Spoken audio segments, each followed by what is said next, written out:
Hey everyone, and welcome to today's webinar. We're here with Aaron Leeder from TwentyPine, and I'm Catherine Holt. You've probably seen me on these webinars before. I'm the marketing manager at Fullcast, and we're really excited to have Aaron here today. He's the head of sales development at TwentyPine. So Aaron, do you want to give yourself a little intro and talk about your company? Sure. Nice to meet everybody here today. Here at TwentyPine, we are a talent agency focused exclusively on the revenue apps ecosystem. So we're helping companies hire for sales apps, marketing apps, customer success apps. Within that, most of the companies we work with are Salesforce customers, but in some cases, there is another CRM at play. And essentially, we're connecting candidates who are in the space to mostly high growth B2B SaaS organizations and helping them with the hiring process. Very cool. Well, yeah, we're excited to have you on today. So I'm just going to cover some quick housekeeping. I'll be sending out a recording and that'll be in your inbox tomorrow morning. And also ask questions at any time. I'll be monitoring the Q&A box. And we also have chat, so if you have any comments or feedback or any examples that you want to share, feel free to add those. But we'll also save a little bit of time at the end to cover any unanswered questions. And so for today's agenda, we're going to start by talking about why ramp matters, specifically in the context of your go-to-market plan. And then Aaron's going to dive into metrics around ramp and then how to make the most of your ramp time, especially in terms of evaluation, reducing attrition, and helping your team achieve its max productivity. So that's our plan for the day. So I wanted to start by talking about why ramp matters in the context of go-to-market planning. So a lot of you are in your 2020 sales planning cycle, so this is something you're thinking about, but a lot of you might not be thinking about roles and ramp within that context. So as you're developing your sales plan for next year, you're undoubtedly determining how many and which roles you're going to be hiring for. So if you're planning on having a territory with mostly new hires, you need to consider that productivity might be delayed anywhere from 3 to 6 months if you're ramping new employees. And so if you have a sales target set by finance, you'll need to determine where that additional revenue is going to come from while you're waiting for your roles to ramp, since they won't be closing deals as quickly as a fully ramped rep. So you always want to have a grasp of your team's current capacity so you know your ability to meet your financial targets.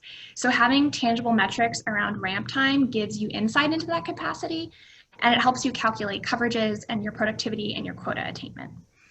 And most teams miss their targets because they've underestimated just how long ramp takes. So they're optimistic rather than realistic, and they think that their new rep is going to ramp much faster than is actual. So that's why having realistic goals and numbers matters, which is why we wanted to bring Aaron on to talk about those goals. You don't want this information to be dependent on your sales manager's judgment, and you don't want it to be subjective. So instead, it should be based on repeatable, measurable evaluation metrics. And so this ensures that you're hitting your quota and your roles determined in your go-to-market plan are accurate and easily measured. So you kind of always have a grasp of where your capacity is at. And Aaron will talk a lot about this, but you also need to consider ramp in terms of your attrition and turnover. So it's a given that your employees will leave throughout the year, and your go-to-market plan can be jeopardized if you have high-performing reps leaving. And so even an experienced rep that you hire to replace someone is going to take time to ramp because they need to learn the product, they need to learn your specific sales process. So if you're losing revenue when a productive rep leaves, you need to have a plan in place for that new hire and make sure that they're ramping quickly. But also importantly, think about assigning reps to cover territories where you might have a gap so that you're continually hitting your quota. And so that's also part of that go-to-market plan is, if we do have people that leave, how are we going to cover that? So you really have no idea how many people will leave throughout the year. So it's kind of important, it's like people are very unpredictable. They're not really, it's always a subjective thing. So, your go-to-market plan can feel very scientific, and there is a way that you can have a contingency plan for, these are how many people we're hiring. This is a guesstimate of how many people might leave. And so here's how we can make sure that we're not missing big gaps of productivity throughout the year as we go through those hiring processes. So ramp has a tremendous impact on your bottom line. It really impacts how much quota you're achieving. So planning for that in your go-to-market plan can ensure that you have kind of an edge against your competitor who might not be thinking about that kind of thing, and make sure that you're hitting those financial targets.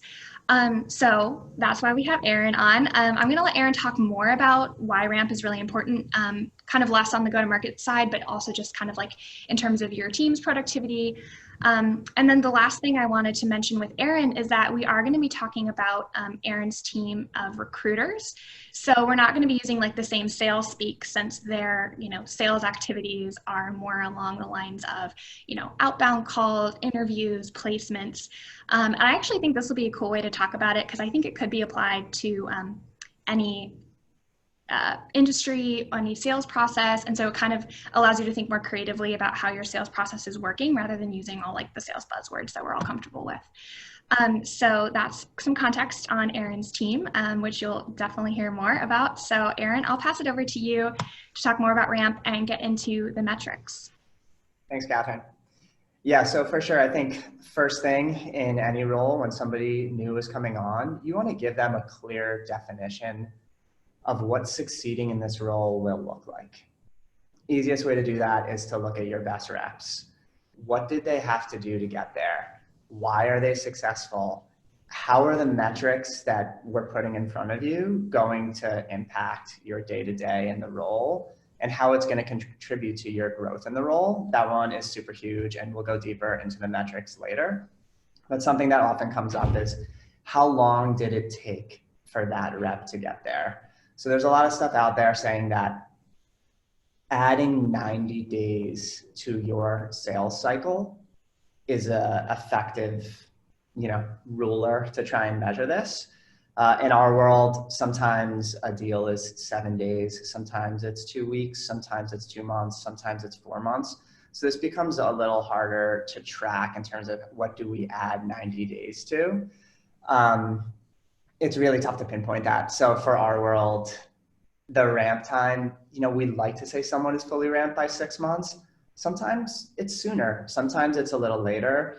More importantly, are they running at the right targets? And that's where that, definition is huge.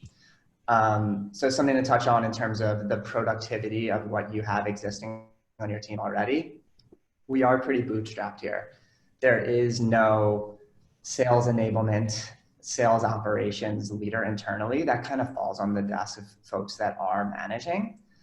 And also in that context, for the new person as they're ramping up, it's not as if they're doing outbound messages and then handing it over to a senior recruiter to then take the call. Every recruiter that's coming on to apply to your world is an SDR, and effectively they become an AE for that relationship with the candidate. So while you're, spread thin and you're teaching somebody, A, how to recruit, B, like what sales operations is, what Salesforce is, what the different products are that we see, I'm also responsible for our sales effort. I'm also responsible for account management with our current clients as we're working through deals. You will notice that your pipeline will get thinner if you're dedicating 50% of your time or more, roughly, to ramping somebody up. So I think it's in terms of planning out for the next few months, yes, maybe there will be less pipeline in November, December if I'm ramping somebody new in October. But once we get to January, February, March, there will always be enough jobs to work, and we'll be that much happier to have a ramped recruiter. So for your world, you have to kind of make sense of where might I fall short in what I provide to my company while I'm training somebody new. How will that help me 3 months, 6 months down the road? You have to look big picture, because you need great people who are bought in. And I guess the last bullet there is kind of tied into that we know you want to plan ahead that your revenue might take a bit of a hit while somebody new is learning, and you are investing that person so that they will contribute a lot more revenue in the long run. So it's kind of like, be prepared to feel that pain a little bit initially, and it will be better down the road. Yeah, absolutely. So what is the end goal of our onboarding process in our world? It is placing candidates with our clients. There is, a base salary, but this is a commission-based sales world. So how do they get to placements? And the biggest thing I can touch on is consistency, day in, day out. And I'll give a couple quick definitions of the things that we will get into on further slides. But the foundation of our world, the most important activity for recruiters is the qualification call. So this is the first time they're speaking to TwentyPine. We go through on a 30 to 45-minute call, understanding their background, what they're interested in, the types of companies they've worked on, the types of projects they've completed, the team sizes, who they report to, what industries are interesting to them, where they're comfortable commuting to, and what they want to make in terms of compensation. They take detailed notes. It's important to learn this foundation because we come back to those qualification calls on the next bucket, which would be regens or regeneration calls. Anytime we're speaking to someone we've spoken to in the past, it's classified internally in Salesforce as a regen. We like to see a blend of qualifications and regens. And I like to tell the recruiters all the time that your qualifications from July and August end up being your submittals, sometimes November, December, sometimes March, April, May. And that's really getting that mentality of like hunter and farmer for their world. So having a consistent blend, and I guess I'm jumping a little bit to the right here, but having a blend of the right kinds of activities will yield to, filling their funnel of candidates. The priorities that we look at. So in the first 30 days, like two very different but extremely important buckets they have to learn are: how am I a recruiter? To how am I an expert in discussing revenue operations? Right. Two totally different things if it's something you've never done before. So for how am I a recruiter, how do we empathize and understand people's fears or excitements or worries? How do we organize our work, go through, keep track of the best people, set our day up so we're, spending time wisely on the right activities?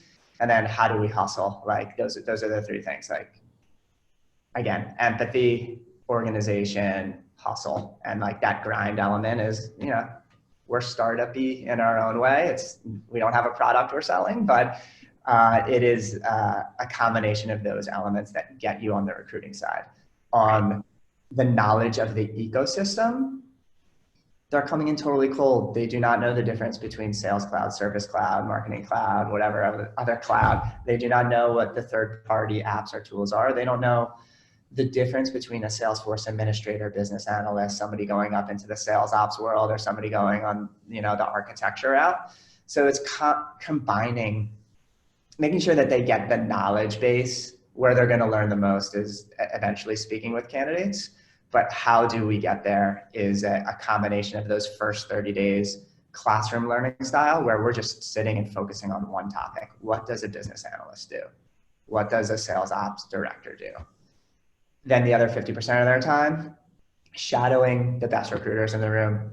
The best way to learn is like listen to other people go through the work, understand, what boxes they're trying to check on each call, but also not sounding like a robot as you are going through and checking your boxes, to make sure that we're feeling and flowing with the conversations and letting things happen naturally.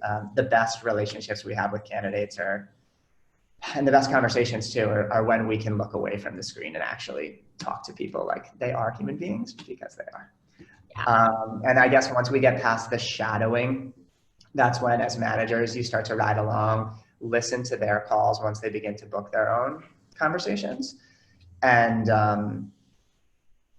get into the next thing, which is, we'll go to the next slide, but basically finding a blend of all the right activities. So when you look at the first 30 days, it's that knowledge, recruiting knowledge and ecosystem understanding. The first 60 days, are we getting to the right metrics to set ourselves up for success? Right, yeah, and that's where this is kind of the money of it. Like, where should everybody be, and like, how do you make it not subjective? How do you make it really like measurable? For sure. So again, like in that first month, they're not going to have as much time to go after those first activities. So yes, like if they get submittals and interviews, even better. Like there's no better way to learn than to see a candidate through process and do interview preps and interview feedbacks.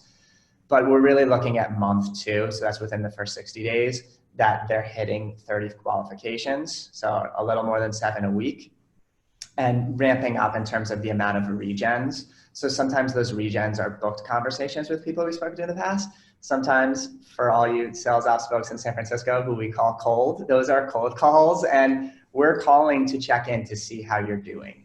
If your opportunity is working out for you right now, if you're happy with the projects you're working on, we want to know about it. And we also, most importantly, want to know what would interest you next, because we pride ourselves that we're not going to call you with something that just doesn't make sense. So the regens ramp up over time, and the metric, I guess, to pay most attention to for our world is the submittals leading to the first round interviews. And you'll see between first round and second round, initially when they first start getting submittals, not everyone they send over will get a call. But what we're hoping that over time, as they get better at qualifying folks and preparing them for conversations, that candidates are getting further along in the process, so that by 6 months in, we're seeing an even split between first round and second round or later interviews. And also by the 6 month mark, we're building towards those 2 placements a month. Right. I want to ask, how are you tracking these metrics? Is there like a public area where you're able to see how everyone's performing? Yeah, for sure. So we use Salesforce internally. It's a version called Talent Rover that's built for recruitment. And there is a communal dashboard that everyone can look at the team's metrics and kind of get competitive with each other in terms of who's hitting more of X, Y, or Z. But then each recruiter also has their own dashboard to kind of get more granular in terms of how many emails did I send, and how many did it take to get those qualifications and regens, et cetera. Awesome.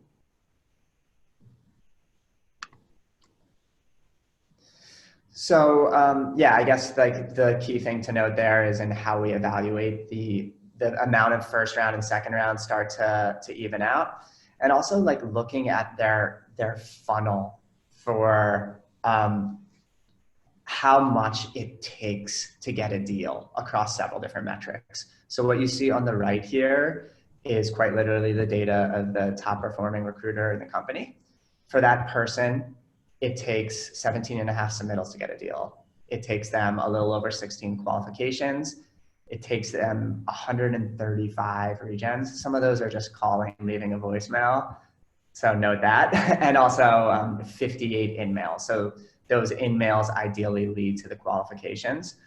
I would argue that the activity that has the highest impact, if you are coming in and you don't have enough submittals for the week, make sure you are doing everything you can to get the qualification set up. Not every person we qualify. In fact, it's quite the opposite. Do we send out to a job? But that is the like hustle metric that we keep an eye on. And if you're missing your quals week in, week out, you got to go, one kick up on the funnel and understand, are we sending enough messages on LinkedIn? As a manager, look over their shoulder. What is the messaging that they're sending out? Excuse me. And also, so what is the messaging that they're sending out? Are we coming in too targeted on a specific role? Are we coming in too broad that why would they even want to talk to you? So it's making that combination of like, what are the activities you're doing that set up your qualifications? And it's like starting at the top. All right, we're getting our marketing world is like LinkedIn messaging and emails, and feeding that into, okay, cool, the qualifications start to happen, and then we submit those folks. They have a first round, they have a second round, they have a third round, we get to an offer and a deal's accepted. So yeah, that's a little look under the hood in terms of what a top performer looks like here. Cool, that's awesome. And a question that came in is, so how do you look at, in the evaluation process, how can you tell, at what point in the evaluation process can you tell that it's maybe not just an onboarding problem, but there might be a talent fit with someone that you're trying to onboard? Yeah, again, and I would back that up to the 3, like, can they empathize? Are they organized? And then the biggest one is like, can they hustle? And I think if you're missing the numbers in terms of like the qualifications, like, are you putting in the energy? And the way we look at it internally here is like, if they're not hitting their numbers and not getting to deals within a certain point, it isn't like time to rip it and call it. It's time to look at are they hustling on all the other factors? And if they're putting that work in and they're dedicated and they're excited to the company, I continue to invest because I feel like the buy-in is there. If it seems like they're not putting in those hustle metrics, maybe that's a good time to evaluate. I think that's really important because, at least in my experience, a lot of hiring managers and team leaders, they don't necessarily assess their onboarding process. And so if they are seeing someone who's low performing, they'll just say like, oh, it's them. But yeah, right. If you have like a baseline of like, here's the activities, it's just not translating into the outcome that we want, then that's when you can decide like, oh, it's actually an onboarding issue, not just an energy thing. Like they don't have what it takes. Like you have the baseline of like, oh, they have what it takes. We're just not giving them the training that they need to like flip it and get to where they need to be. For sure. And like it backs up like 4 slides to the like how much it affects your revenue and like a small company. And I think you have to be wise about how you're using your own time and other people's time. And I think one-on-ones are extremely important for us. And also as we're giving them so much to understand within the first month and 2 months, asking them for feedback. What is the one thing right now that is like the biggest challenge for you? Take me through and let's work on that one thing for the next week. Okay, Yeah. let's conquer that one. Next week, let's go to the next important thing that's causing you to struggle. And I think in a small company, and I'm lucky that we have great teammates and recruiters here who are open to volunteering their time too and having the quick conversation if they're having a problem. And like self-admittedly, I'm more in touch with my clients and my clients' needs, that I might not know as much what is going on in like the candidate realm as I probably did initially with this company. So I need to reach across the aisle to other folks internally here to answer a question as, oh, have you ever come across something like this? So much of it is situational and when you're dealing with human beings. Yeah, right. Well, and I think that feeds in excellently to our last point, which is the attrition piece, which like it's so expensive to onboard an employee, and you are not wasting because it's not a waste, but you're reducing productivity when you're onboarding someone. So how do you make sure the people that you bring on are there to stay and like have what it takes, and like their first 6 months are a really positive experience? For sure. So also like we're selling them on staying past the first year because first of all, it costs us money, but they really see the return of the network that they've built. It takes time. Maybe you see it before the first year, but after the first year is where we really start to see earnings go up and placements go up. After the second year, even more so. My advice, what has been told to me and has worked for me, extreme handholding in the first 90 days. Be there as much as you can as a sounding board and as a listener, and try to make the expectations clear that if you are not doing X, you should not expect to get Y. And I think that the people who buy in and really put in the effort and the energy into the network, they start to see returns. Also, like the payoff of the network is that you create a great relationship with a candidate and they're not the right fit. You call them and ask them for a referral. They'll send you 3 or 5 awesome people that you might not have found on LinkedIn because of that, whatever, because of whatever reason. So I think that the people who buy in end up staying. Another area is learning from your mistakes. You have to you can guide as much as you want, but to some degree, there are some mistakes you have to let happen and let them learn firsthand, because nobody learns better than like the feeling of losing a deal because you didn't cover a certain box. Another area that I think is great is we want them to replicate the best recruiters, but we also want people to develop their own style. So it's like, take a little bit from everybody and put your own splash of creativity on it. The more they invest and they feel like, I have my own style and this is my new job and this is my company, we believe, it's a hard thing to track style, but like we believe that you're going to feel invested and you're going to like your company and you'll have more ownership over things, which I think can hopefully hold on to recruiters longer. And the last thing I would say is it takes a lot to get to a deal. To wait until that first deal for your first celebration is too long. So we got to celebrate the little wins as they come in. Even just, oh, you identified a great candidate, you messaged them 5 times, you changed up this or that, and they got back and you're getting them on a call, like high five. that is a win that is worthy of celebrating, especially in the early days. So they feel like they are getting it and becoming successful at what they're doing. Yeah, absolutely. Yeah, that's really important. And I think, especially that kind of the last piece with like the one-on-ones, which you talked about earlier, and that like, communication. I think a lot of people, especially on our team, we always have our standing one-on-one, but if we don't feel like there's a reason to meet, then we just won't. And so I think having that agenda item where it's like, you're being really intentional about meeting on the front end, I think is really important to that coaching piece, especially long term. Like if you're really committed to your manager and you feel like they're committed to your success, you're going to be much more satisfied in your job and you're going to retain that position much longer. 100%. And you like keep those meetings as managers. That would be like advice I was given that I would take to heart. There's always something that is worth talking about. Whether it's super situational in a certain role we're working at this time, or it's big picture, there's always something that is worth talking about. And start those one-on-ones with like, how are things going? What's going on in your life? Like, take it somewhere else for a minute before you talk about your business. Right, exactly. Great. Well, I think we covered everything. So we just have like a small amount of questions that came in. One of them is there a central place where you house your teams and view all your roles? So we live in Salesforce and then Excel, like Google Sheets.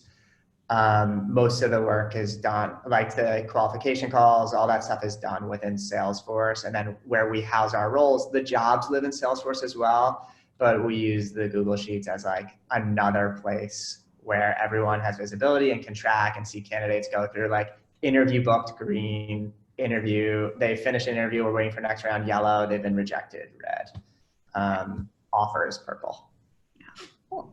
Yeah, and I'll plug Fullcast just a tiny bit, where we do on our platform, we have the ability to kind of build out those teams, because like, you guys are in Google Sheets, a lot of people are in Excel, and especially when you're working with really big teams, it's kind of hard to get a grasp of like just how many recruiters do I have in the field, just how many of them are ramped.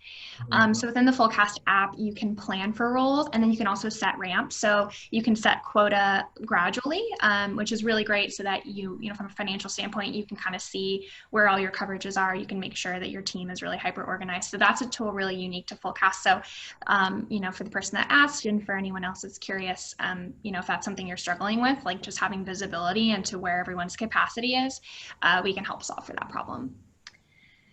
So great. Well, I don't think we have any other questions to cover. I just want to say thanks again, Aaron. I'm really happy that you and I were able to work together on this. And for everyone on the call, feel free to connect with us. You've probably followed Fullcast on LinkedIn. I know all of you are connected to me. But then there's Aaron's LinkedIn and TwentyPine's LinkedIn, and they're owned by Mitchell Martin. So if you're looking for, broader resources, Mitchell Martin is great. And I'll let Aaron kind of plug this too, but I'll just say like their company specializes in recruiting specifically for sales operations. So if any of you are looking for a new role or you're trying to fill anything as your team grows, feel free to reach out to Aaron and connect with his company. Anything else you wanted to add, Aaron? No, that's great, Catherine. Hello, everybody, and I look forward to connecting. Yeah, well, thanks so much everyone for joining, and thank you so much for your time, Aaron. We're really happy to have you. All right, thanks, Catherine. Bye.